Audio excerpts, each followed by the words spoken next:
Bismillahirrahmanirrahim. Bapak Ibu jemaah yang semoga dirahmati oleh Allah SWT. Assalamualaikum warahmatullahi wabarakatuh. Alhamdulillahirrahman. Alamal Quran, khalaqal insan, alamal bayan.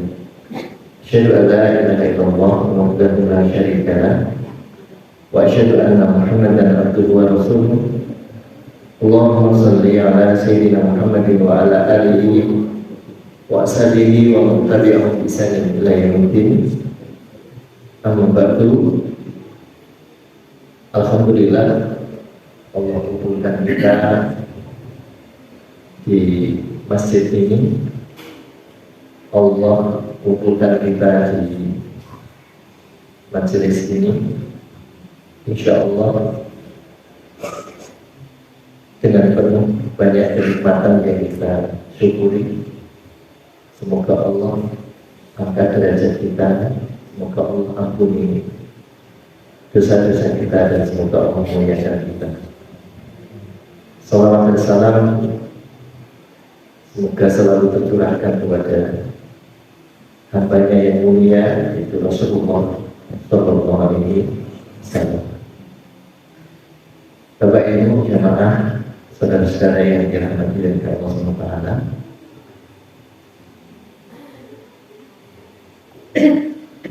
Ramadan tinggal menghitung untuk hadir beberapa hari lagi, insya Allah. Dan tentunya kita berharap semuanya untuk bisa hadir di bulan itu. Kita berharap, berdoa kepada Allah, semoga Allah pertemukan kita dengan bulan yang mulia itu, kemudian Allah muliakan kita semuanya, insya Allah.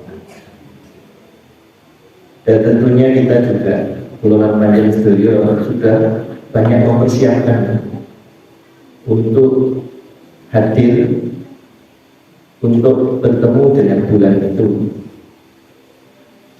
Dan persiapan kita tentunya bukan persiapan yang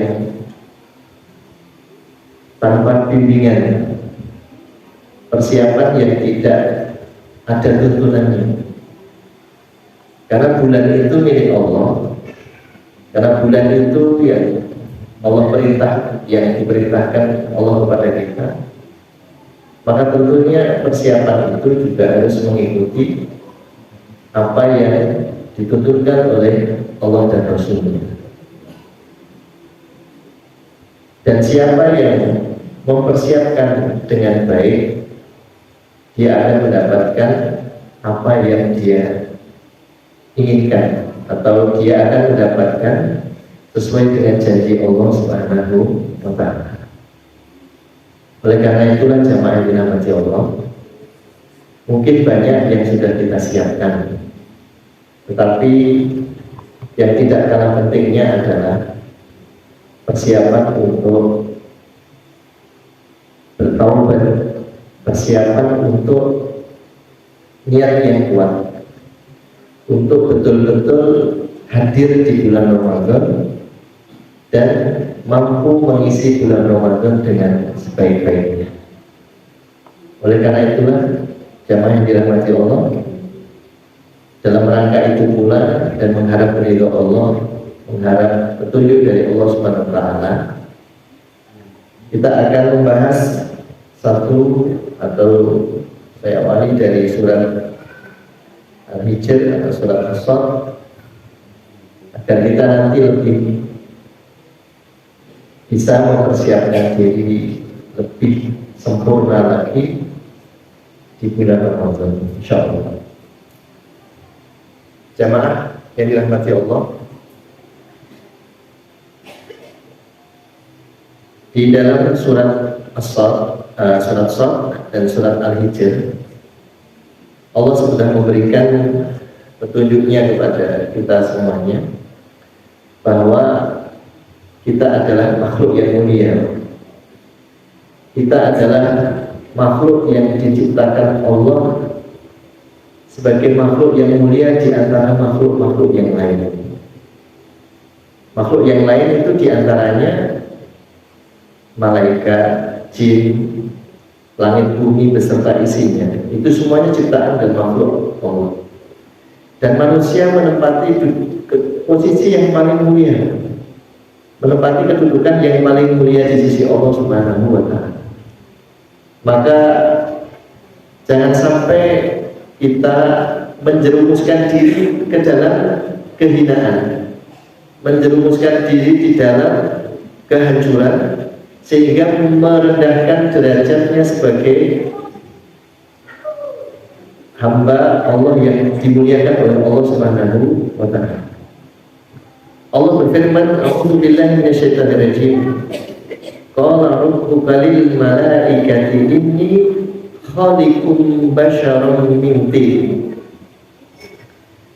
Ini ada sebuah kisah. Ingatlah ketika Tuhanmu berfirman kepada malaikat, "Sesungguhnya aku akan menciptakan seorang manusia dari tanah. Fa idza sawaituhu,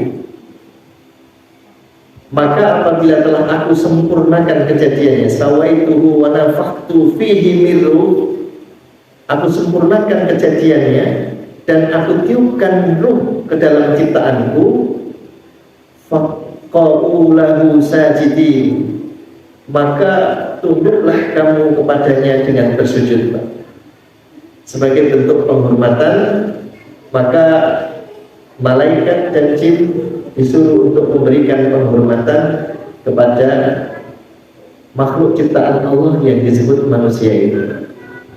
Oleh karena itu kita diciptakan mulia di sisi Allah, maka jangan sampai kita terjerumus untuk menghinakan diri golongan Pancasila. Kemudian di dalam surat yang lain, surat Al-Hijr ayat 28 dan 29, Allah juga memberikan petunjuk tentang kemuliaan ciptaannya ini. Wa idh qala rabbuka lil malaikati inni khaliqum basyaran min salsalin min hamaim masnun. Dan ingatlah ketika Tuhanmu berfirman kepada para malaikat, "Sesungguhnya aku akan menciptakan seorang manusia dari tanah liat kering yang berasal dari lumpur hitam yang diberi bentuk. Fa idza sawaituhu wa nafakhtu fihi min ruh, maka apabila telah aku sempurnakan kejadiannya dan aku tiupkan ruh ke dalamnya, faqa'u lahu sajidin, maka Allah perintahkan kepada malaikat dan jin untuk sujud kepadanya, untuk sujud kepada makhluk ciptaan Allah atau manusia yang disebut Adam itu. Maka Bapak Ibu yang dirahmati Allah, saudara-saudara yang dimuliakan Allah, insyaallah, ini menunjukkan bahwa betapa mulianya makhluk ciptaan Allah ini, yaitu manusia. Betapa mulianya di posisi kita di sisi Allah Subhanahu wa Ta'ala. Karena mulia inilah maka Allah tempatkan di tempat yang mulia. Karena makhluk ini mulia, maka Allah tempatkan di tempat yang mulia. Sebagaimana kalau kita memiliki sesuatu yang baik, istimewa, itu memang seharusnya ditempatkan di tempat yang mulia dan mendapatkan fasilitas-fasilitas yang baik. Maka Allah kemudian berfirman, "Wa qulna ya Adam uskun anta wa zawjukal jannah." Allah berfirman kepada makhluk ini, yaitu Adam dan Hawa, sebagai makhluk ciptaan Allah yang pertama. "Wa qulna ya Adam uskun anta wa zawjukal jannah." Allah berfirman, "Hai Adam, tinggallah kamu beserta istrimu di dalam surga. Tinggallah di surga."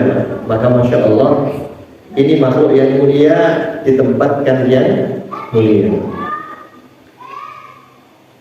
Wa zawjukal jannah wa kulla minha ragadan khaysi syituma wa la taqrabu hadhihi syajarah. Makanlah makanan yang banyak lagi baik di mana saja kalian sukai, di mana saja. Jadi di surga itu Allah berikan fasilitas yang istilahnya VIP, istimewa. Kalau bahasa kita, dimuliakan dan dimanjakan, dimuliakan dan dimanjakan. Kemudian wala taqraba hadhihi syajarah, maka janganlah engkau mendekati, Pak. Tapi di sini ada satu syarat, Pak. Janganlah engkau mendekati, Pak. Nah ini kata al-Imam, kata sahabat Ibnu Abbas radhiyallahu anhu, ini mendekati itu pintunya keburukan atau kejahatan. Wala taqraba hadhihi syajarata wa takuna minadh dhalimin. Janganlah engkau mendekati pohon ini, maka engkau akan termasuk orang-orang yang zalim, termasuk orang-orang yang zalim.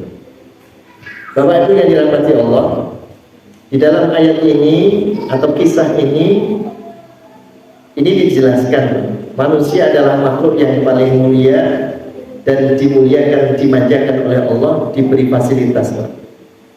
Setelah penciptaan Adam, setelah dipertunjukkan kepada malaikat dan iblis, kemudian Allah memerintahkan Adam untuk tinggal bersama istrinya di dalam surga. Bahkan Allah memberikan fasilitas surgawi berupa makanan, minuman yang luar biasa, dan mendapatkannya dengan sangat mudah tanpa kesulitan dan kesusahan. Inilah fitrah hidup manusia, menjadi makhluk yang berpotensi untuk dimuliakan dan dimanjakan oleh Allah dalam bahasa yang lain. Bapak Ibu yang dirahmati Allah, kemuliaan dan fasilitas yang Allah berikan kepada hambanya ini, itu karena manusia masih konsisten, masih istiqomah dengan fitrahnya, yaitu taat kepada Allah Subhanahu wa Ta'ala.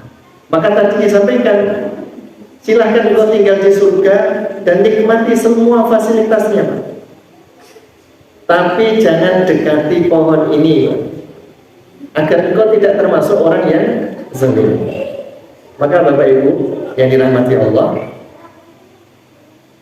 ketaatan itu adalah kunci untuk mendapatkan kemuliaan dan fasilitas-fasilitas yang lain. Ketakwaan, mengikuti fitrah, mengikuti Allah Subhanahu wa Ta'ala, mengikuti perintah Allah, itu adalah kunci untuk mendapatkan kemudahan dan kebahagiaan hidup. Tetapi ketika tidak konsisten, atau dalam bahasa yang lain buatan istiqomah, mulai goyah, maka dia nanti tentunya sebaliknya. Dalam ayat tersebut Allah menggunakan kalimat kami katakan, artinya kata kami ini adalah perbuatan Allah yang menunjukkan bahwa Allah melakukan sesuatu dengan memerintahkan seluruh makhluknya. Seluruh makhluknya ini untuk memberikan fasilitas pelayanan kepada Nabi Adam alaihissalam dan istrinya. Syaratnya adalah ketaatan, takwa kepada Allah Subhanahu wa Ta'ala. Oleh karena itulah Bapak Ibu yang dirahmati Allah, kalau kita ingin mendapatkan fasilitas yang seperti itu, maka kuncinya adalah ikuti kehendak Allah, ikuti keinginan Allah Subhanahu wa Ta'ala, atau yang disebut dengan istilah takwa. Dan kita ulama panjenengan sering membahas ini, Pak. Takwa itu adalah solusi. Takwa itu adalah kemudahan. Takwa itu Allah akan memberikan banyak kemudahan. Allah akan berikan banyak keberkahan. Maka siapapun yang bertakwa, insya Allah hidupnya akan bahagia, hidupnya akan tenang, selama dia konsisten dengan ketakwaannya, terus mengikuti Allah Subhanahu wa Ta'ala. Tapi mari kita lihat, dalam perjalanannya ternyata Nabi Adam alaihissalam dalam perjalanannya di surga tadi, Nabi Adam alaihissalam terkena pujuk rayu setan, terkena rayuan dari iblis, sehingga konsistensi istiqomah itu mulai goyah.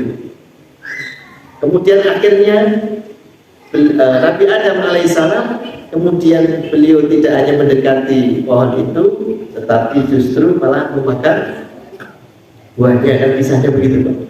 Maka akhirnya fasilitasnya pun diambil Pak. Kemudahannya dihilangkan, dan Nabi Adam pun menghadapi kesulitan-kesulitan. Walaupun Allah menerima taubatnya Nabi Adam,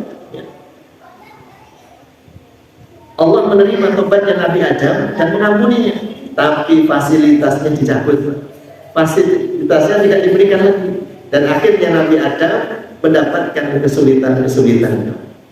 Nah, ini jamaah yang dirahmati Allah. Maka dari ayat ini memberikan petunjuk kepada kula lan panjenengan sedaya bahwa untuk mendapatkan kemudahan, untuk mendapatkan kemuliaan di sisi Allah, maka kuncinya adalah konsisten atau tetap teguh untuk selalu takwa kepada Allah Subhanahu wa Ta'ala. Di dalam banyak ayat kita sudah sering membahas Pak. Misalnya di dalam surat At-Tolak ayat 2, 3, 4, dan 5. Wa may yattaqillaha yaj'al lahu makhraja. Barang siapa yang bertakwa kepada Allah, Allah akan berikan jalan keluar. Wa yarzuqhu min haitsu la yahtasib. Allah akan lapangkan rezekinya. Barang siapa yang bertakwa kepada Allah, Allah akan mudahkan urusannya. Barang siapa yang bertakwa kepada Allah, Allah akan ampuni dosa-dosanya, dan Allah akan lipat gandakan pahalanya. Maka Bapak Ibu yang dirahmati Allah, kunci hidup dan keberkahan adalah takwa. Ini kuncinya. Selama kita takwa, berada di jalan yang benar, berada di jalan yang lurus, mengikuti Allah, tidak mengikuti yang lain, insya Allah ini kunci kebahagiaan di dunia wal akhirah. Bahkan Allah menyebutkan dalam surat Al-Hujurat yang sering dibaca oleh khatib ketika Jumat, inna akramakum indallahi atqakum. Sesungguhnya yang paling mulia di sisiku yang paling takwa. Ini kuncinya. Oleh karena itu Bapak Ibu yang dirahmati Allah, punten. Ramadan besok, tujuan Allah mewajibkan kita puasa adalah la'allakum tattaqun, agar kita menjadi orang yang takwa. Ya ayyuhalladzina amanu, wahai orang-orang yang beriman, puasa ini diwajibkan kepada kalian untuk puasa. Jalannya adalah puasa, la'allakum tattaqun, agar kalian nanti menjadi orang-orang yang bertakwa. Sebagaimana orang-orang dulu, mereka juga berpuasa dan mereka sukses menjadi orang-orang yang takwa.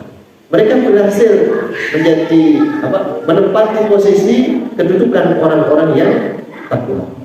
Maka Ramadan besok kuncinya yang pertama untuk mencapai ketakwaan adalah puasa. Untuk mencapai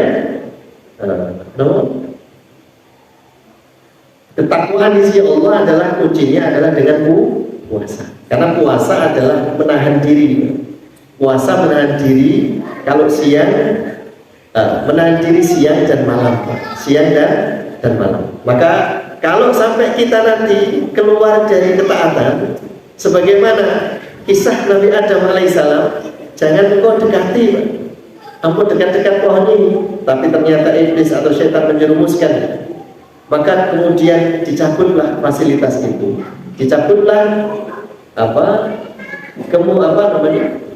kemudahan dari Allah Subhanahu wa Ta'ala.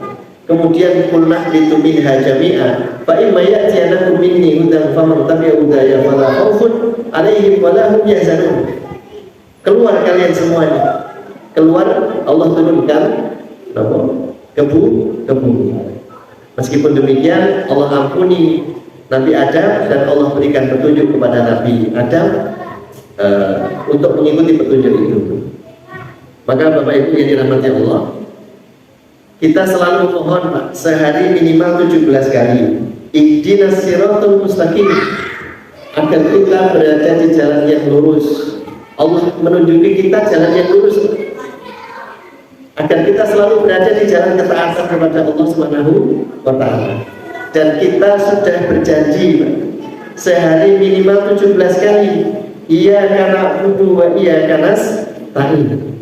Hanya kepadamu kami menyembah dan hanya kepadamu kami mohon pertolongan. Ini adalah janji kula lan panjenengan setiap hari. Selama kita berada di dalam ketaatan kepada Allah, insya Allah Allah akan berikan kemudahan. Seandainya apabila kula lan panjenengan sudah berada di dalam ketaatan kepada Allah, tiba-tiba Allah berikan kesulitan atau Allah berikan sesuatu yang tidak menyenangkan dalam diri kita, maka itu untuk menguji ketaatan kita kepada Allah Subhanahu wa Ta'ala. Dan untuk menjadi orang yang takwa, tentunya salah satu jalannya adalah nanti dengan puasa. Maka puasa itu akan mengantarkan manusia menuju ketaatan kalau puasanya sesuai dengan yang diinginkan oleh Allah dan Rasulnya. Puasa, Pak. Nanti ketika Ramadan, misalnya nanti kita Ramadan, Pak, maka puasa kita tentunya puasa yang diinginkan oleh Allah dan Rasulnya, bukan puasa yang kita inginkan. Kalau puasa yang kita inginkan, berarti kita masih mengikuti hawa nafsu kita, Pak. Karena hakikat orang yang takwa adalah mengikuti kehendak Allah, mengikuti keinginan Allah Subhanahu wa Ta'ala.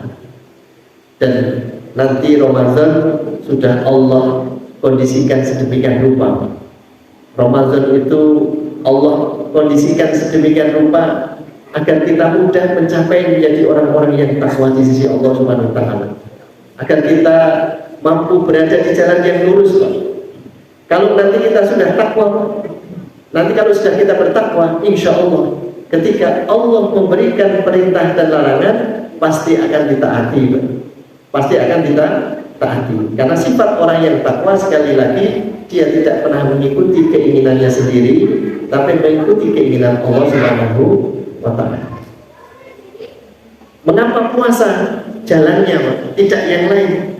Sebetulnya jalan yang lain banyak, tapi Nabi pernah ditanya, puasa itu adalah ibadah yang tidak ada tandingannya. Ketika ada sahabat yang bertanya, berpuasalah maka kamu akan masuk surga. Karena puasa akan membawa banyak kebaikan. Banyak kebaikan. Kenapa puasa mampu mengantarkan menjadi orang yang takwa?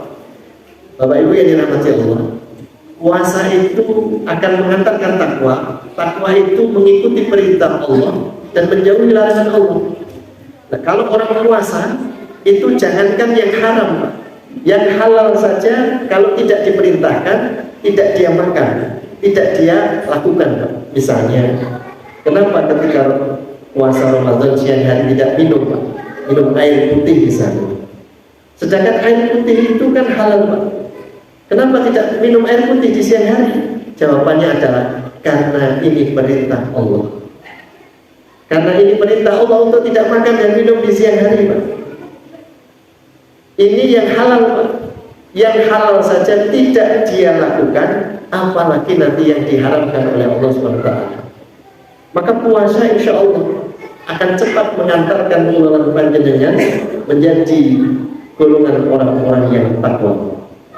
Oleh karena itulah Bapak Ibu jamaah dan saudara yang dirahmati Allah, monggo nanti puasanya berusaha semaksimal mungkin mengikuti keinginan, mengikuti teladannya dari Rasulullah SAW sebagaimana yang ditunjukkan oleh Allah Subhanahu wa Ta'ala.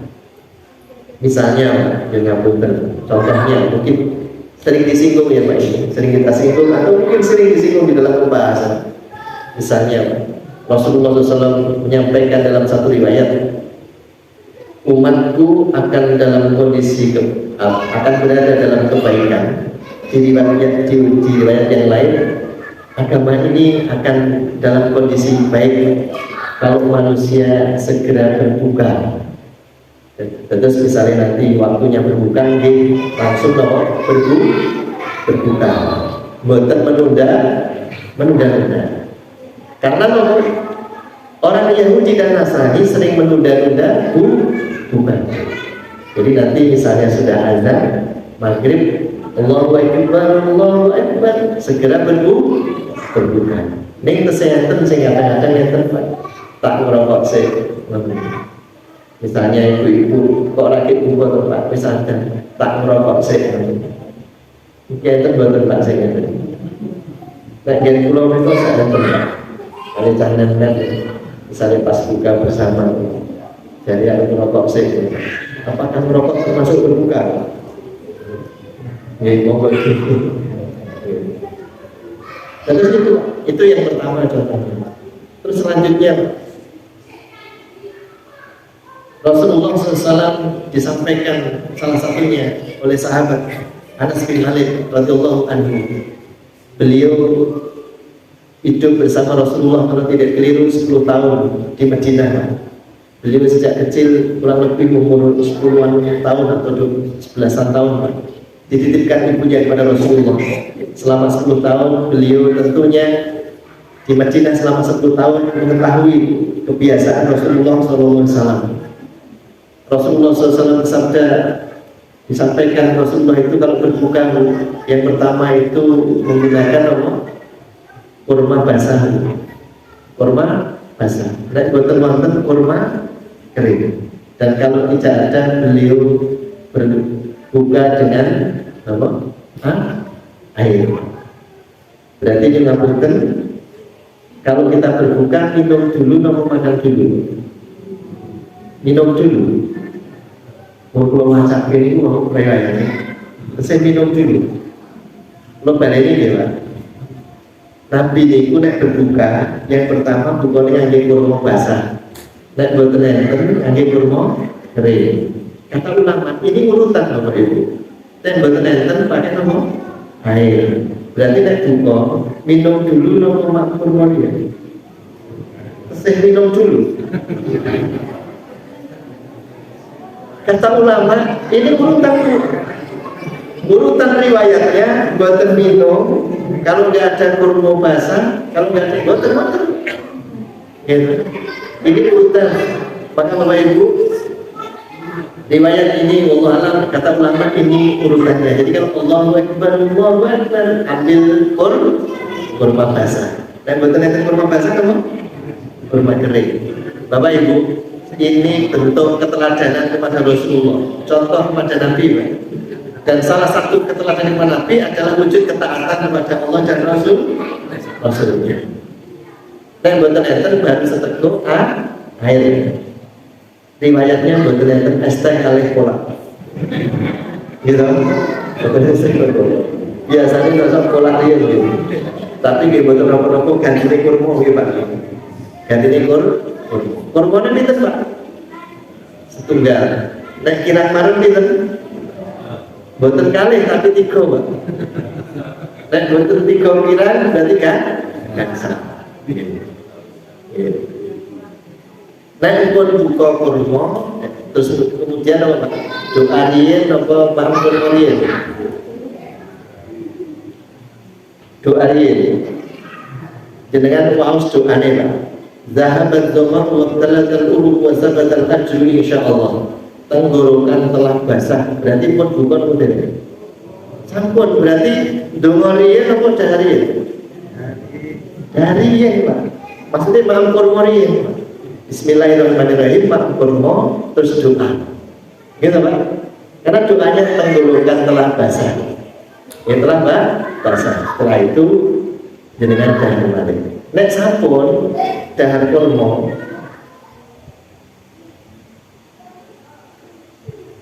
dan sampun Pak terus dilanjut ke nila bakar lele goreng nopo teng masjid Pak nopo langsung es buah semongko nopo teng masjid Pak nek tuntunannya teng masjid nggih teng masjid niku wonten niku Pak ki opo yo marem nek opo yo marem berarti tesih mengikuti keinginan awake kiam yang tak menurut ini pun siap kurma dereng berarti mungkin betul sah kurma betul nomor ini nek asin katus nyatri dikur mau kurma gak betul nah mungkin bukannya penake bersama yang masjid ini yang ngerti Pak Sah Pak kurma 3 nah Oh sawu kecil. Riwayatnya dari kula temoke Pak. Mungkin kula tak tanglet Pak Narto. Nggih. Sawu kecil kan ini. Kanjeng Nabi pernah ngendika, siapa yang mengikuti sunnahku, maka dia mendapatkan pahala sebanyak orang yang mengikutinya. Wonten nggih Pak? Masya Allah, luar biasa Pak. Terus Pak, tingginya mengati Pak. Kanjeng Nabi ngendika, siapa yang memberi buka puasa orang yang berpuasa, dia mendapatkan pahala sebanyak orang yang puasa itu Pak. Masya Allah. Walaupun hanya dengan seteguk air. Jadi kalau panjenengan misalnya maringi buka puasa, orang yang puasa, kita mendapatkan pahala kita sendiri plus pahala orang lain tadi yang kita beri buka tanpa mengurangi pahalanya. Maka makin monggo saling memberi Pak, biar kalau panjenengan tambah besar pahalanya di sisi Allah Taala. Ibu-ibu siap menolak singkatan gitu. Nggih, pokoknya duwe sing akeh. Perkara isine Quran ari-ari boten apa-apa. Diisi gedane cilik-cilik niku, gitu. Sak gelas isine gur telung iris. Tekan omah mungkin gogo niku angel ra isine. Boten apa-apa, Pak. Nggih, terus niki Pak. Napa? Tapi terus kemudian ke masjid untuk sholat maghrib, dan terus ampun kantos terlambat sholat maghrib gara-gara nomor berbuka. Didahulukan sholatnya sebagai bentuk ketaatan kepada Allah Subhanahu wa Ta'ala. Ampun kantos masbuk ya Pak. Masa 30 dinten poso pun masbuk maghrib. Gara-gara apa? Entek kolak niku. Entek kolak gitu. Ngoten masjid separuh pada maghriban tuh kelingan kolak sing separuh niku. Terus yang ngapunten niku Pak, Nabi berbuka dengan kurma, lolan panjenengan monggo nek sing mencontoh ngoten. Semoga mendapatkan pahala nomor sunnah ya, pahala sunnah. Terus lolan panjenengan ketika puasa Ramadan itu adalah melatih ketaatan. Melatih ketaatan kepada Allah Subhanahu wa Ta'ala, menahan nafsu, menahan keinginan diri, menahan keinginan pribadi untuk mengikuti keinginan Allah Subhanahu wa Ta'ala. Terus nek bar sholat maghrib terus pripun? Dilanjutke kurmane sing sak piring niku. Nabi kemudian mengapunten riwayat mengatakan salah satunya Pak, Nabi misalnya makan secukupnya. Secukupnya. Boten sehabisnya Pak. Atau saat kita panganan betul. Tapi secukupnya agar nanti bisa ibadah sholat isya dan sholat malam dengan baik. Kadang Nabi zikir atau doa, kadang Nabi memberikan nasihat, kadang Nabi dengan keluarga beliau. Niku. Nabi tidak tidur pada maghrib sampai di isya. Beliau tidak tidur waktu itu karena ada orang yang tidur ya Pak pada maghrib karena keluarga kolak niku mau. Terus lengket, terus ketiduran Pak. Tetapi kalau panjenengan mungkin misalnya mengikuti keinginan Pak, mengikuti keinginan nafsunya Pak. Nafsu niku kontrolan panjenengan bahas di surat Yusuf ayat 6. Innan nafsa la'ammaratun bisu. Sesungguhnya nafsu itu mengajak kepada sesuatu yang buruk Pak, atau keburukan. Mengajak kepada keburukan. Jadi kalau panjenengan kalau mengikuti nafsu nanti akan membawa kepada keburukan. Dan puasa itu melatih ketaatan kepada Allah. Puasa itu menahan selama 30 hari Pak. 30 hari 29 malam, bukan sehari siang malam. Maka ada orang yang sistemnya balas dendam ya Pak. Jadi awan itu sedikit-sedikit kita mau sore panas sih bang ini tuku ekspresi muka jadi tekan si muka pokoknya itu tinta-tinta ngoten. Dan itu jeneng namanya menahan nafsu, betul Pak? Menahan Pak, tapi untuk dilihat-liaskan kemudian. Nah, ditahan nafsunya kesannya mengikuti Allah. Kalau nafsunya nanti ditahan, insya Allah nilai ketakwaannya naik. Fa'alhamaha fujuraha wa taqwaha. Ketika nafsu ditekan, nafsu ditahan, pasti nilai ketakwaannya naik. Maka insya Allah ibadahnya semakin kuat, ibadahnya semakin baik, ibadahnya semakin sempurna. Dan terus mungkin buatan sakit menahan satu hari ini Pak, besok masih ada waktu Pak untuk belajar. Jeng-jeng tesih teko kiriman darat Jakarta Pak, masih ada hari ketiga, masih ada hari keempat dan seterusnya.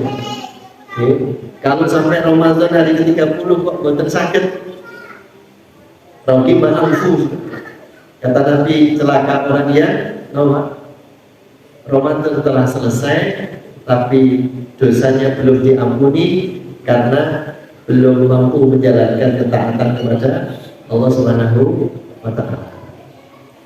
Tetapi pelan panjenengan menawi sanggup 30 hari 29 malam menahan diri untuk mengikuti petunjuk Allah, mengikuti tuntunan, Masya Allah, itu satu kebanggaan, satu prestasi yang luar biasa. Mampu menahan diri untuk mengikuti ketaatan kepada Allah Subhanahu wa ta'ala. Maka nanti di akhir Ramadan kita akan bangga.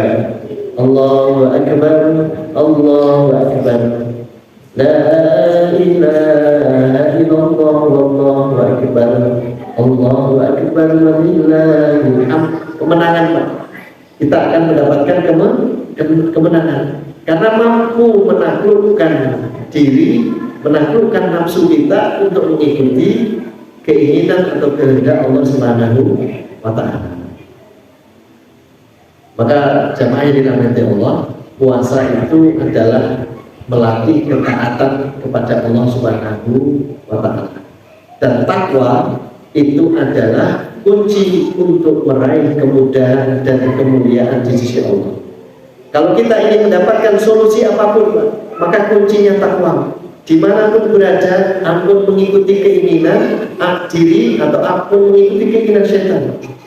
Sebagaimana Nabi Adam tadi, ketika keinginannya dilarang, ketika dilarang untuk tidak mendekati pohon, maka Nabi Adam akhirnya terkena bujukan iblis dan mengikuti keinginan nafsunya mendekati pohon itu. Akhirnya fasilitasnya dicabut dan Nabi Adam mendapatkan kesulitan-kesulitan. Bahasa di Quran mendekati, Pak. Bahasa tentang zina itu juga wala taqrabu zina. Jangan mendekati, Pak. Maka kuncinya kula panjenengan kalau tidak ingin terjerumus kepada keburukan, Pak, ampun cecak-cecak kali keburukan.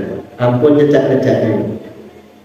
Mungkin cecak-cecak sidik kena popor, sidik kena popor. Kenapa? Karena setan itu akan menghiasi keburukan dengan keindahan.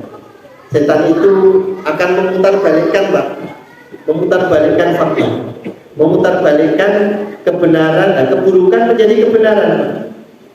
Ketika Allah melarang jangan dekati pohon ini, iblis membaliknya, Pak. Kenapa kamu tidak boleh mendekati ini? Itu pohon kezaliman yang akan menyebabkan dia zalim kepada Allah, Pak. Tetapi iblis mengatakan ini pohon keabadian, ini pohon keabadian, pohon khul keabadian. Jadi iblis itu memang dia bersumpah akan menjadikan manusia itu memandang sesuatu yang buruk itu menjadi seperti kebenaran atau sesuatu yang indah. Sebagaimana Allah berfirman dalam surat Al-An'am,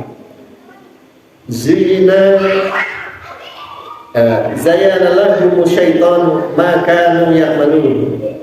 Syaitan itu menjadikan apa yang mereka kerjakan itu terlihat indah. Jadi dihiasi, Pak.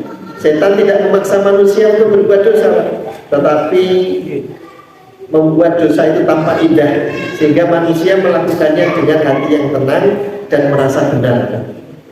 merasa benar. Sebagaimana Nabi ajar, dilarang memakan mendekati pohon itu, tetapi iblis menghiasinya. Justru baliknya menjadi dari nama pohon yang akan menyebabkan kezaliman menjadi pohon keabadian. Maka kadang-kadang ada orang yang menghiasi kita tidak apa-apa ini bersidik apa-apa, atau seolah-olah tidak apa-apa ini betul dan seterusnya. Sedangkan sebenarnya itu adalah sebuah keburukan. Kalau dalam bahasa yang lain, setan mengabulkan apa? Perkara yang buruk atau perkara yang benar atau jelek menjadi seolah-olah itu menjadi kebaikan. Misalnya dalam Pak, hati-hati masalah yang syirik ya, atau musyrik, ini bahaya, ini perkara yang besar, kezaliman yang besar. Inna syirka la zulmun azim, sesungguhnya syirik itu kezaliman yang besar. Kalau syirik itu beda-beda tipis ya Pak, dengan tauhid, walaupun nanti jelas maksud saya bedanya itu kalau tidak hati-hati nanti, kalau boleh diibaratkan seperti semut hitam di batu hitam malam hari Pak. Dan buat hati-hati nanti kelolaan panjenengan akan terkecoh atau tertipu. Misalnya Pak, saya punya benda sesuatu, kemudian ditanya, ini benda apa? Oh, ini bukan untuk kesyirikan, ini hanya untuk menunjang biar tambah khusyuk misalnya Pak. Ini tambah khusyuk misalnya. Nah seperti itu juga akur, karena antara kula panjenengan dengan Allah itu sebetulnya tidak ada perantara, kecuali perantara yang diridhoi oleh Allah Subhanahu wa Ta'ala. Jadi kalau kita meminta tolong kepada Allah, mintalah tolong kepada Allah dengan perantara yang diizinkan Allah. Minta pertolongan kepada Allah dengan sesuatu yang memang Allah ridhoi, bukan sesuatu yang bersifat syirik atau musyrik. Sama kan? Terus Bapak Ibu yang dirahmati Allah SWT, syirik itu adalah perbuatan dolim yang besar. Terus setan kadang mengaburkan sesuatu itu seolah-olah itu benar, seolah itu baik, tapi itu adalah kezaliman yang besar. Maka hati-hati dengan kesyirikan yang akan menghapus pahala kulalan panjenengan sekalian. Bapak Ibu yang dirahmati Allah, sekali lagi kami sampaikan untuk mengingat diri kita sendiri, terutama saya pribadi. Puasa itu mendidik kulalan panjenengan sekalian untuk menjadi orang yang takwa. Dan ketakwaan itu adalah kunci kemudahan yang Allah berikan kepada seorang hamba. Ketika Allah mencapai kedudukan takwa, maka fasilitas yang mudah, fasilitas yang baik Allah akan berikan kepada kulalan panjenengan sekalian. Tetapi ketika kita sudah bertakwa kepada Allah, kemudian Allah masih berikan yang kita anggap sulit Pak, yakinlah bahwa itu untuk menguji kita seberapa besar kekuatan kita untuk tetap memegang ketakwaan ini. Maka konten setiap hari Jumat selalu mengingatkan, ittaqullah haqqa tuqatih. Bertakwalah kepada Allah dimanapun berada, situasinya apapun, tetap bertakwa kepada Allah Subhanahu wa Ta'ala. Jangan sampai lepas, jangan sampai kendor, jangan mengikuti bisikan syaitan, waswasil khannas alladzi yuwaswisu fi sudurin nas, yang membisikkan ke dalam hati manusia keburukan. Jangan mengikuti syaitan dan jangan mengikuti keinginan hawa nafsu. Ya, mudah-mudahan Allah nanti berikan kita kekuatan untuk selalu berada di jalan yang lurus, jalan ketakwaan kepada Allah Subhanahu wa Ta'ala, sehingga nanti kita mendapatkan kemuliaan di bulan Ramadan. Allah pertemukan kita dengan Ramadan dan Allah selamatkan Ramadan untuk kita semuanya insyaallah. Allahumma shalli ala Ramadan wa sallim ala Ramadan wa salamun ala taqabbal. Barakallahu, mudah-mudahan Allah berkahi kita semuanya. Terima kasih. Subhanallah wa bihamdika, asyhadu an la ilaha illa anta, astaghfiruka wa atubu ilaik. Wa akhiru da'wana alhamdulillahi rabbil alamin. Assalamualaikum warahmatullahi wabarakatuh.